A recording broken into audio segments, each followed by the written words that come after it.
ವಂದೇ ಮಾತರಂ ಇದು ಬರೀ 2 ಶಬ್ದಗಳು ಮಾತ್ರವಾಗಿರಲಿಲ್ಲ. ಸ್ವಾತಂತ್ರ್ಯ ಹೋರಾಟದ ರಣಮಂತ್ರವಾಗಿತ್ತು. ಸ್ವಾತಂತ್ರ್ಯ ಹೋರಾಟದಲ್ಲಿ ಬಂದೂಕು ಮತ್ತು ಕತ್ತಿಯ ಜೊತೆಗೆ ಬ್ರಿಟಿಷರನ್ನ ನಡುಗಿಸಿದಂತಹ ಒಂದು ಘೋಷಣೆ ಆಗಿತ್ತು. ಈ ವಂದೇ ಮಾತರಂ ಎನ್ನುವಂತಹ ಗೀತೆಯನ್ನ ಮೊದಲ ಬಾರಿಗೆ ಪರಿಚಯ ಮಾಡಿದಂಥವರು ಬಂಕಿಮಚಂದ್ರ ಚಟರ್ಜಿ ಅವರು.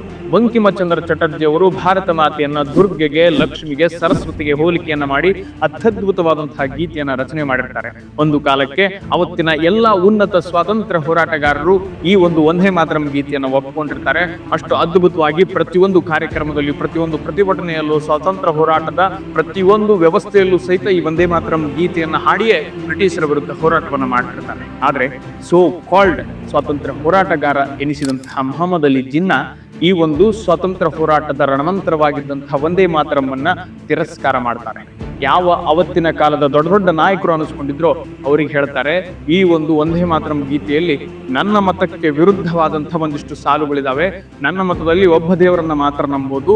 ಇದರಲ್ಲಿ ಭಾರತ ಮಾತೆಯನ್ನ ದುರ್ಗೆಗೆ, ಸರಸ್ವತಿಗೆ, ಲಕ್ಷ್ಮಿಗೆ ಹೋಲಿಸಿದ್ದಾರೆ. ನಾನು ಇದನ್ನ ಒಪ್ಕೊಳ್ಳೋದಕ್ಕೆ ಸಾಧ್ಯ ಇಲ್ಲ ಅಂತ ಹೇಳ್ತಾರೆ. ಅವತ್ತೇ ಇನ್ನೊಬ್ಬರ ಮನಸ್ಸಿಗೆ ನೋವಾಗಬಾರದು ಅಂತ ಹೇಳಿ ಓಲೈಕೆಯ ಭಾಗವಾಗಿ ವಂದೇ ಮಾತರಂ ಗೀತೆಯಲ್ಲಿ ಒಂದಿಷ್ಟು ಸಾಲುಗಳನ್ನ ತೆಗೆದು ಬಿಡ್ತಾರೆ. ಅವತ್ತಿನಿಂದ ಆರಂಭವಾದಂತಹ ವಿಭಜನೆ ದೇಶವನ್ನೇ ವಿಭಜನೆ ಮಾಡುವಷ್ಟರ ಮಟ್ಟಿಗೆ ಬೆಳೆದು ನಿಲ್ತದೆ.